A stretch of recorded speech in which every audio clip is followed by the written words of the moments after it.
Temos aqui a recém-publicada nota do Comitê de Política Monetária, que decidiu, por unanimidade, elevar a taxa meta Selic, a taxa pós-fixada, para 11,25% ao ano.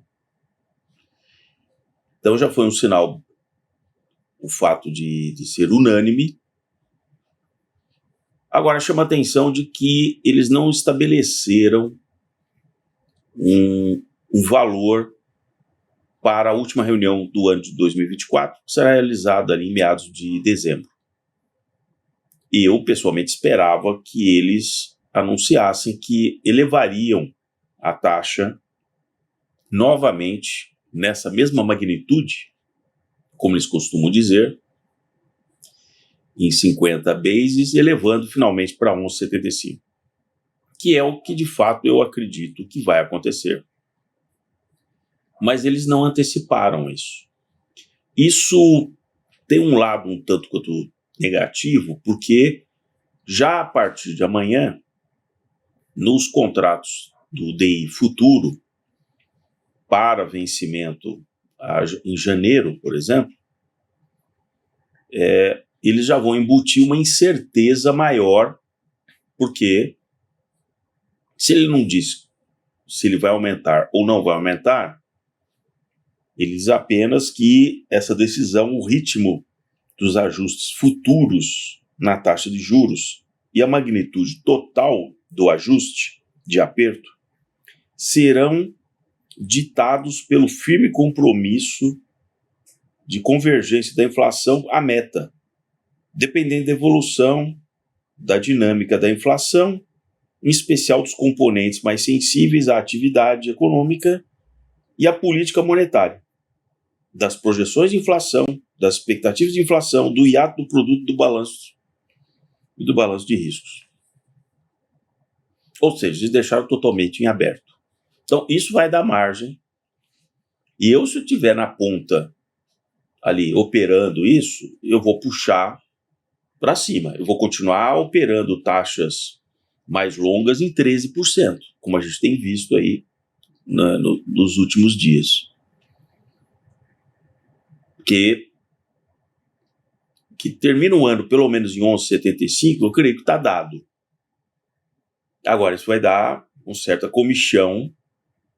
Será que para só por aí? Eu acho que eles acabaram fazendo um certo ajuste, porque é uma diretoria que vai ser modificada agora em janeiro. Entram ali mais 3 membros, né? Com a ida do Galípolo para a presidência, fica uma vaga adicional, que haveria só mudança de 2, mas fica uma vaga adicional no corpo de diretores. Então ele vai ter 7 diretores já escolhidos aí por esse governo, né? Aliás, ele vai ter dos 8, 4 já foram, ele escolheria mais 2, então iria para 6. Mas acontece que tem que escolher mais um para suprir o Galípolo, né? Que vão ter mandatos tampão, inclusive, né? Esse que vai assumir, ele tem um mandato de tampão, porque tem o casamento de cada mandato, né? Tem toda uma data ali, como foi definido nessa autonomia do Banco Central.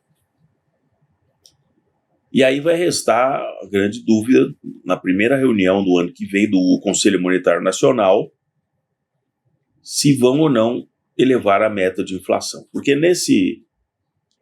nessa nota, a justificativa para o aumento da taxa em 0,50 dentro do horizonte de expectativa, e eles colocam até 2026, né?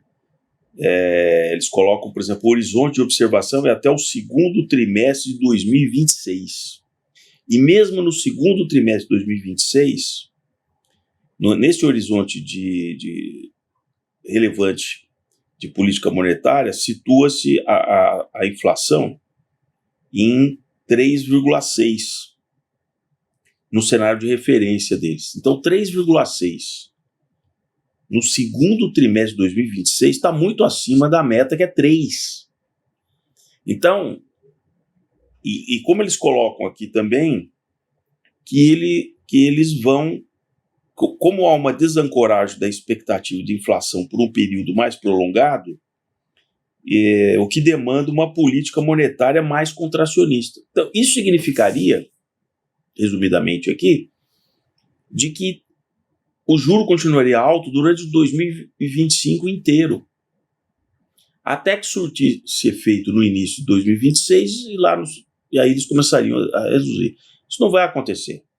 O executivo não vai deixar. Né? Do mesmo jeito que não vai ter corte de gastos. Isso é uma pantomima. Né? Alguém acredita? Alguém acredita que... Né? Você acredita? Você acredita? Você acredita que vai haver?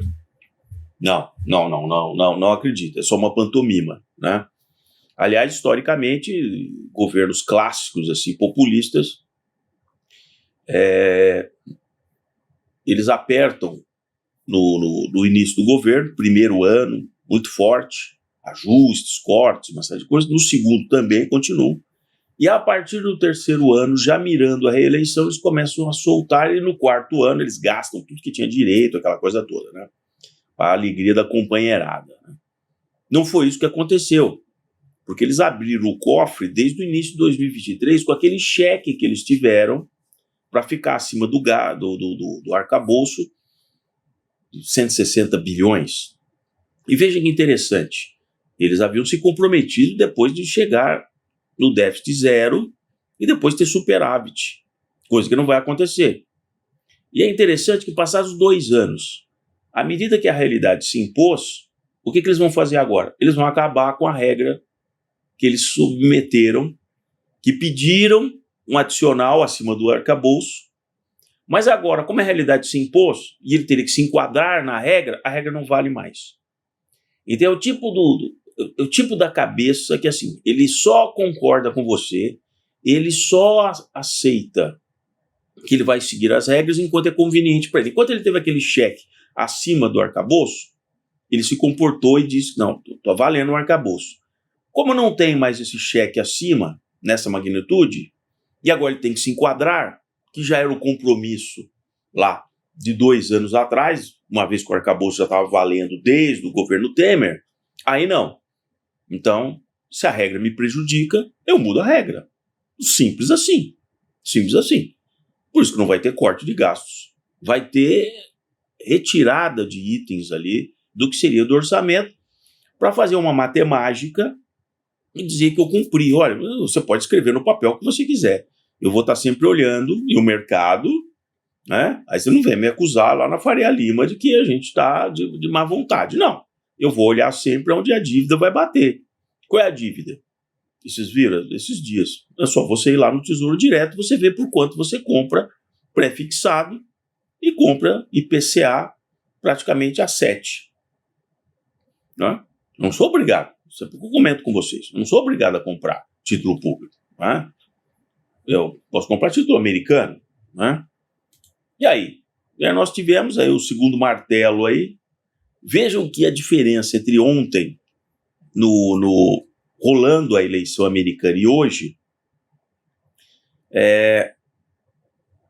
o mastro, né, o cabo do martelo, ele se aprofundou mais logo na abertura. Né? Logo após a abertura, ele cravou ali praticamente 1,5 de queda num certo momento.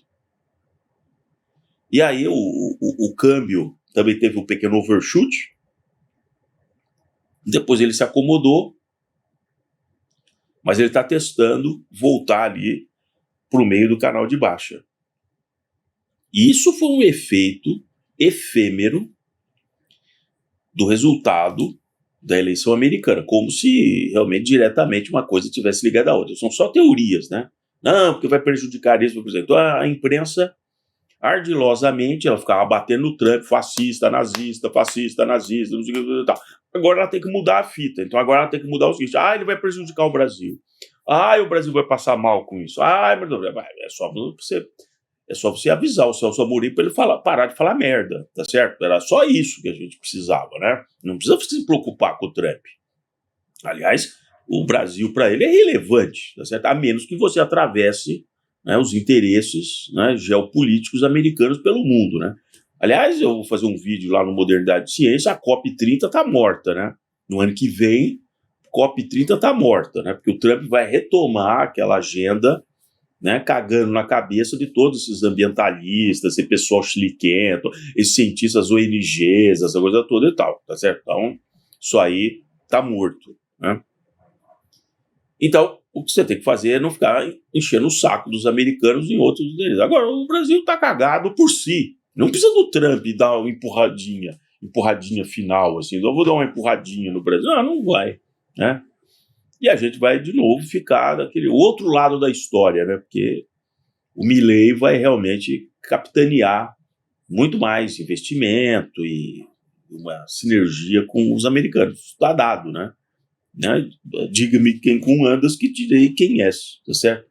Então, quem manda, né? Quem manda você ficar babando ali para Venezuela, Irã, né? China, né? Com a Rússia, né? Então vai lá, pede dinheiro para os caras, faz para. Agora você vai reclamar que o Trump é o problema? Claro. Parece Cuba, né? Que tá naquele apagão total, né? A culpa é dos americanos. Deve ser, né? O americano que tirou da tomada Cuba, né? Então é isso. Minha expectativa aqui é a taxa Selic, a gente ainda tenha 3 aumentos, um nesse ano e mais 2 nas 2 primeiras reuniões de 2025, elevando para 12,75. Essa é a minha estimativa. Ou ele faz isso, o novo presidente, né, do Banco Central, ele vai ter que convencer, né, que ele tem que fazer isso. Aí eu quero ver o partido batendo nele, o PT batendo nele e tal, dizendo, não, você está trabalhando para Faria Lima, você era banqueiro, eu sabia e tal. Ou ele vai fazer isso, ou o mercado vai querer juro de 13,5%, 14%, né? Então, a alternativa é subir no primeiro trimestre, chegando ao fim do primeiro trimestre, com a taxa a 12,75%, e aí poder depois começar a voltar. Se ele não fizer isso, o preço vai ficando cada vez mais alto, né? O mercado vai levando a régua cada vez mais para cima. Então é isso aí que eu tinha aqui para vocês. Quem chegou agora aqui no Ball do Trader, se inscreva no canal, peço sempre, colaborem aí com o canal, dando o joinha e acionando o sininho para receber os próximos vídeos. E até breve.